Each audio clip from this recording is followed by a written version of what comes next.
Hello बच्चों, आज हम करेंगे क्लास 5th का चैप्टर नंबर 15।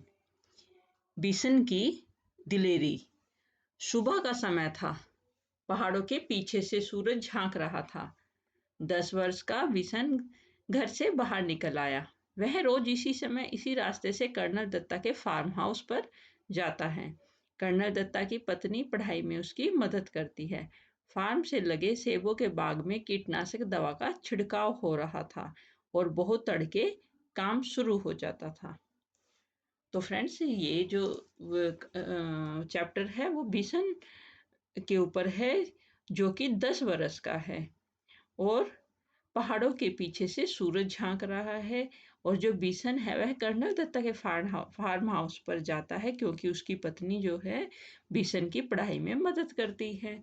और जो रास्ते में जो सेबों के बाग हैं उनमें कीटनाशक का छिड़काव हो रहा था। बिसन पगडंडी से अभी सड़क तक आ ही रहा था कि उसे गोली चलने की आवाज सुनाई दी।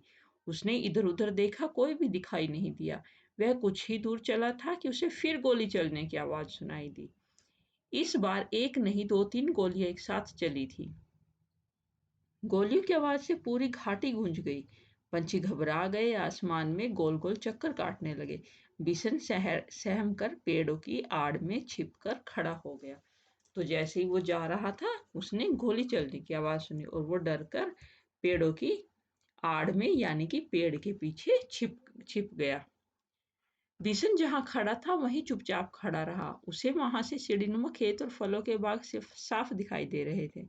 बच्चों, आप जानते हो ना, पहाड़ों में जो है सीढ़ीनुमा खेत होते हैं और फलों के बाग।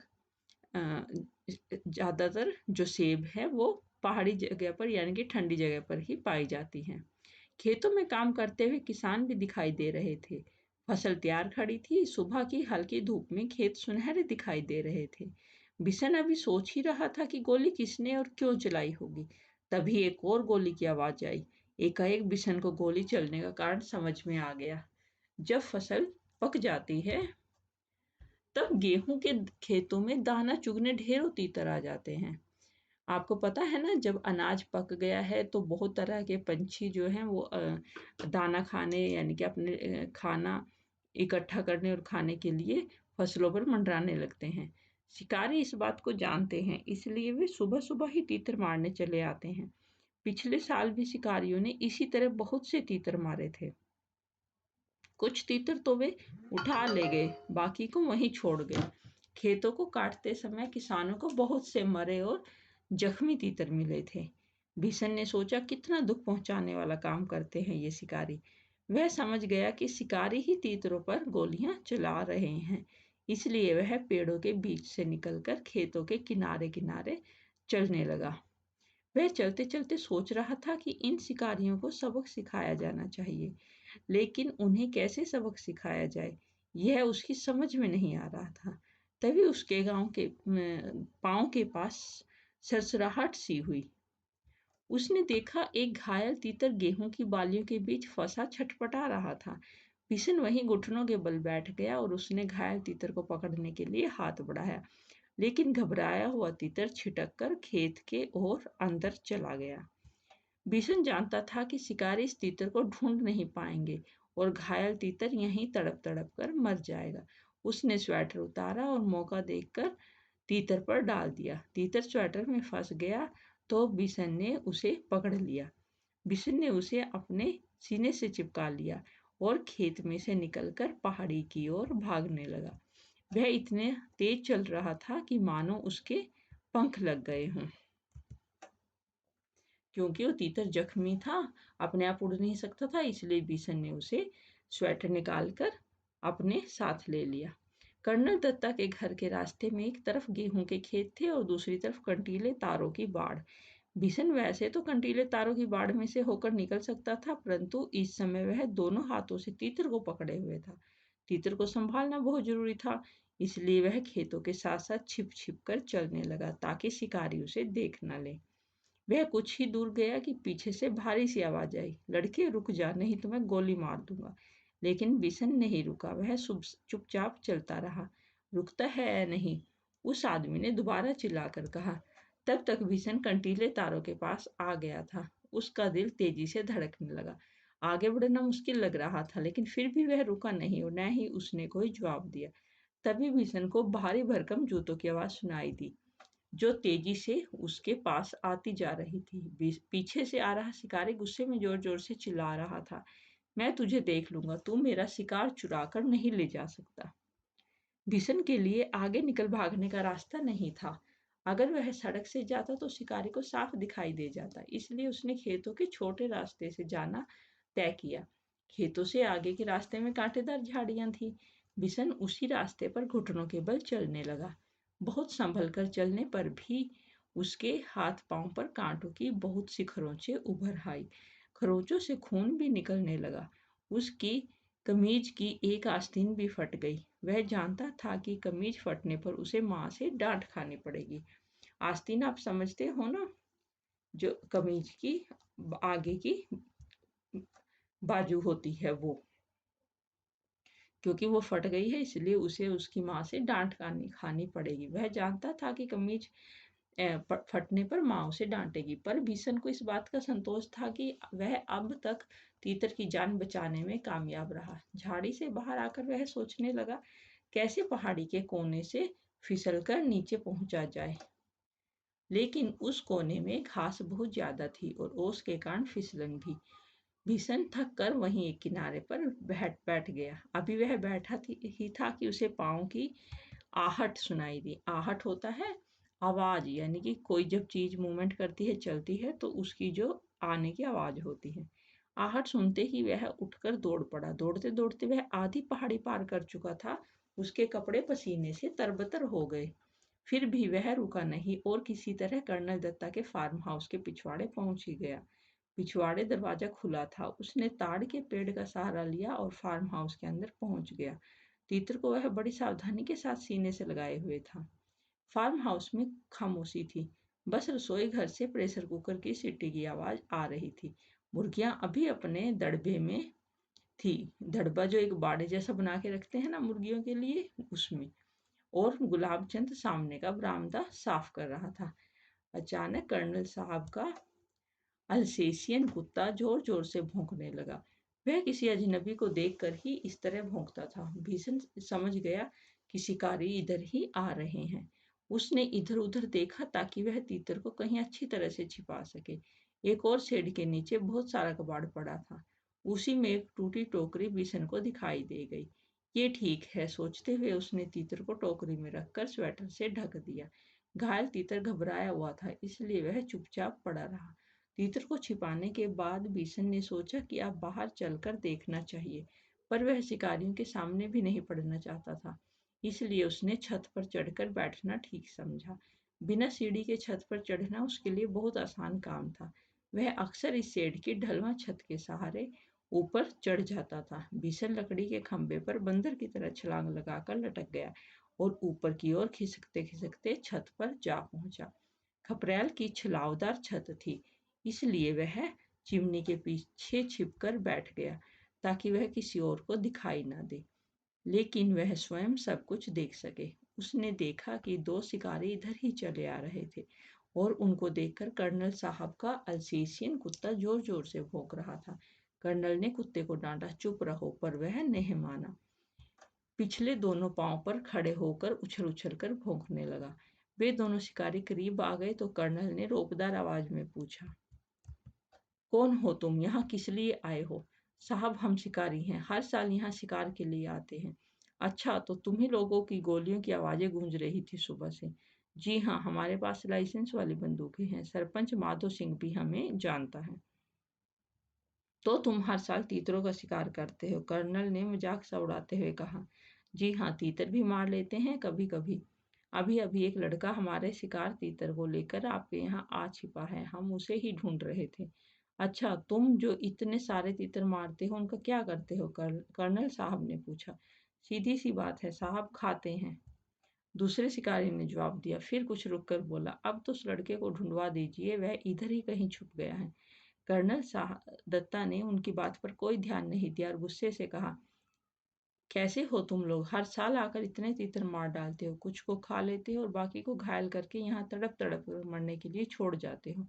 जब फसल कटती है तब ढेरों मरे हुए तीतर मिलते हैं। कर्नल दत्ता की बात सुनकर वे दोनों कुछ घबरा गए। उन्हें उम्मीद नहीं थी कि कर्नल इस तरह उन्हें डांट देंगे। कर्नल दत्ता ने उन्हें इतना ही कहकर नहीं छोड़ा, आगे बोले, पक्षियों को मारने और उससे ज्यादा उन्हें घायल करके छोड़ जाने में तो कोई बहादुरी नहीं है। अब तुम दोनों यहाँ से जा सकते हो, यहाँ तुम्हारा कोई तीतर वीतर नहीं है। अब जाते क्यों नहीं, खड़े क्यों हो?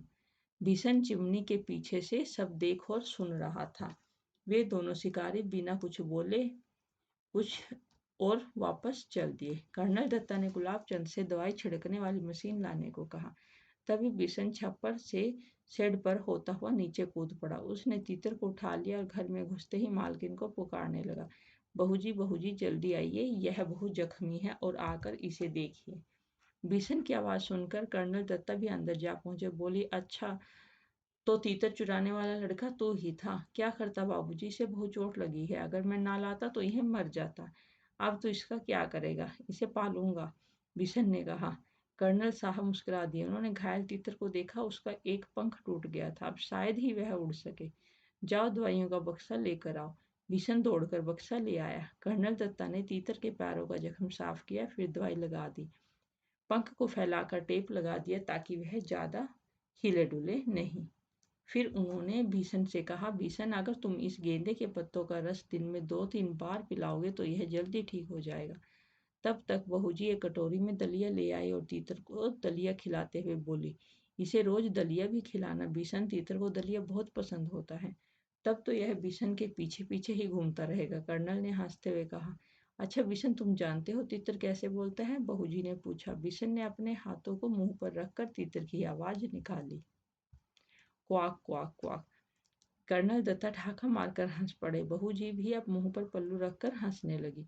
भीषण भी हंसता हुआ हिरण की तरह छलांगे लगाता तीतर के साथ वहां से अपने घर की ओर भाग चला। तो देखिए बच्चों, किस प्रकार भीषण ने एक तीतर की जान बचाई। आपको भी घायल पशु पक्षियों की सहायता करनी चाहिए। ये जो पाठ है ये प्रतिभा नाथ द्वारा लिखा गया है। तो अब हम इसका प्रश्न अभ्यास करेंगे। कहानी से, जी हाँ, हमारे पास लाइसेंस वाली बंदूकें हैं। सरपंच माधो सिंह भी हमें जानता है। शिकारियों ने कर्नल साहब से क्या सोचकर ऐसा कहा होगा? शिकारियों ने कर्नल साहब से ऐसा इसलिए कहा होगा ताकि कर्नल साहब यह समझ जाएं कि वे शिकारी अवैध रूप से तीतर का शिकार नहीं कर रहे हैं, बल्कि उन्हें सरकार से लाइसेंस वाली बंदूकें मिली हैं। इतना ही नहीं, वे यह भी साबित करना चाहते थे कि इस इलाके में अजनबी नहीं है, उन्हें वहां का सरपंच माधो सिंह अच्छी तरह जानता है। प्रश्न 2, भीषण घायल तीतर को क्यों बचाना चाहता था? घायल तीतर को देखकर भीषण का दिल पिघल गया। वह उसको घायल अवस्था में असहाय नहीं छोड़ सकता था। अतः उसने उसे उठा लिया और उचित इलाज करके तीतर को बचा लिया। क्वेश्चन नंबर 3, घायल तीतर को बचाने के लिए उसे किस तरह की परेशानियां हुई? उसने झाड़ियों से गुजरकर बड़ी मुश्किल से घायल तीतर को पकड़ा। शिकारियों से बचने के लिए उसे कंटीले तारों की बाढ़ से गुजरना पड़ा। उसे घुटने के बल भी चलना पड़ा। बहुत संभल कर चलने पर भी उसके हाथ पांव पर कांटों की बहुत सी खरोंचें उभर आई। खरोंचों से खून भी निकलने लगा। कमीज की एक आस्तीन भी फट गई, जिसके कारण माँ से डांट खानी पड़ सकती थी। उसे चिमनी के पीछे छिपना पड़ा। तीतर को बड़ी मुश्किल से एक टोकरी में छिपा सका।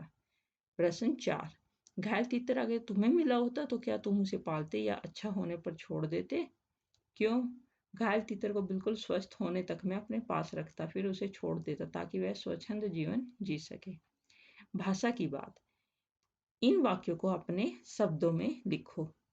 सुबह की हल्की धूप खेतों में खिल रही थी। दूसरा है, वह इतना तेज चल रहा था जैसे उसके पैरों में पंख लगे हों। ठीक है, अब करते हैं नेक्स्ट क्वेश्चन। तीतर स्वेटर में फंस गया तो भीषण ने उसे पकड़ लिया और अपने सीने से चिपका लिया। ऊपर लिखे वाक्य में उसे शब्द का इस्तेमाल तीतर के लिए किया गया है। एक ही संज्ञा का बार बार इस्तेमाल करने की बजाय उसकी जगह पर कुछ खास शब्दों का प्रयोग किया जाता है। ऐसे शब्दों को सर्वनाम कहते हैं। नीचे लिखे वाक्यों में सर्वनाम का ठीक रूप छांट कर लिखो। ये देखिए, मास्टर साहब ने अप्पा राव को अपने पास बुलाकर कहा, तुम कल घर आना। सेंटिला, तुम्हारा घर नागालैंड के किस शहर में है? सुधा ने अपने बुआ से पूछा, पापा आपसे कितने बड़े हैं? मोहन को समझ नहीं आ रहा था कि उसे क्या करना चाहिए। विमल ने अपने अफसर को याद दिलाया कि उन्हें 4 बजे बैठक में जाना है। इन वाक्यों को पूरा करो। वह इतना धीरे चल रहा था कि मानो चींटी चल रही हो। रात में चमकते तारे ऐसे दिख रहे थे मानो आकाश में दूधिया चादर बिछा हो। तुम तो मंगल ग्रह के बारे में ऐसे बता रहे हो मानो तुम वहां के बासिंदे हो। बिल्ली चूहे को ऐसे ललचाई नजरों से देख रही थी जैसे कि अभी खा जाएगी। नेक्स्ट है फसलों के इर्द गिर्द। इस कहानी में सेबों के खेत और सीढ़ीनुमा खेत का जिक्र आया है। अनुमान लगाकर बताओ कि यह कहानी भारत के किस भौगोलिक क्षेत्र की होगी, वहां सीढ़ीनुमा खेती क्यों की जाती होगी। यह कहानी भारत के पहाड़ी इलाकों की होगी। पहाड़ी इलाकों में समतल भूमि नहीं होती, वहां पहाड़ों को यथासंभव काट काट कर सीढ़ीनुमा बनाया जाता है और उस पर खेती की जाती है। ऐसे में भारी बारिश का पानी फसलों के बीच नहीं टिक नहीं पाता है, जो कि अच्छी फसल के लिए आवश्यक है। बर्फ भी पिघलकर फिसल जाता है और खेती बर्बाद नहीं होती है। 2, सेबों के बाग में कीटनाशक दवा का छिड़काव हो रहा था। यूं तो कीटनाशक दवाएं फलों, सब्जियों और अनाज की फसलों को कीड़ा लगने से बचाती हैं, पर कीटनाशक दवाएं फलों और सब्जियों अनाज की फसलों को कीड़ों से बचाती हैं, लेकिन जब इन्हें खाते हैं तो ये हमें भी नुकसान पहुंचाती हैं। हमारा पाचन तंत्र गड़बड़ कर देती हैं। और दूसरा है, ऐसे में फलों सब्जियों को इस्तेमाल करने से पहले अच्छी प्रकार हमें धो लेना चाहिए। धोकर पोंछें, जहाँ तक संभव हो उनके छिलके को उतार लेना चाहिए। अब आगे है तुम्हारे आसपास। कर्नल दत्ता ने घायल तीतर को गेंदे की पत्तियों का रस पिलाने के लिए कहा। पत्तों का इस्तेमाल कई कामों के लिए होता है। नीचे लिखी पत्तियों का इस्तेमाल इसलिए होता है। तुलसी। तुलसी के पत्तों का इस्तेमाल पूजा पाठ तथा चाय बनाने में होता है। नीम, फोड़े फुंसी निकलने पर नीम की पत्तियों को पानी में डालकर उस पानी से नहाया जाता है। मीठा नीम सब्जियों तथा दाल को अधिक जायकेदार बनाने में मीठे नीम की पत्तियों का इस्तेमाल होता है। आम, पूजा पाठ में आम की पत्तियों का उपयोग होता है। अमरूद, दवा बनाने में अमरूद के पत्तों का इस्तेमाल होता है। तेज पत्ता सब्जियों को जायकेदार बनाने में प्रयोग होता है। केला, पूजा पाठ में केले का प्रयोग होता है। सागवान पत्तों से दोने और पत्तल बनाए जाते हैं। प्रश्न 2, कर्नल साहब के कहने पर बिशन दौड़कर दवाइयों का बक्सा ले आया। इसे तुम प्राथमिक चिकित्सा बॉक्स यानी कि फर्स्ट एड बॉक्स के नाम से जानते होंगे। इस बक्से में क्या क्या चीजें होती हैं? प्राथमिक चिकित्सा बॉक्स में रुई, डिटॉल, क्रैप बैंडेड, छोटी कैंची, घाव पर लगाने की मलहम, पट्टी, पुदीनहरा आदि चीजें होती हैं। दूसरा, इसका इस्तेमाल कब किया जाता है? इसका इस्तेमाल तब होता है जब किसी को मामूली चोट लग जाती है या शरीर के किसी अंग से खून निकलने लग जाता है। प्रश्न 3, तुमने पर्यावरण अध्ययन में पढ़ा होगा कि पहाड़ी क्षेत्रों में आमतौर पर छतें ढलावदार बनाई जाती हैं। सोचकर बताओ ऐसा क्यों किया जाता है? पहाड़ी क्षेत्रों में बर्फबारी खूब होती है, वर्षा भी उतनी ही अधिक होती है, इसलिए उन क्षेत्रों में छतें ढलावदार बनाई जाती हैं ताकि पानी बिना रुकावट बह जाए और बर्फ भी पिघलकर नीचे आ जाए। नेक्स्ट है पहाड़ी इलाका।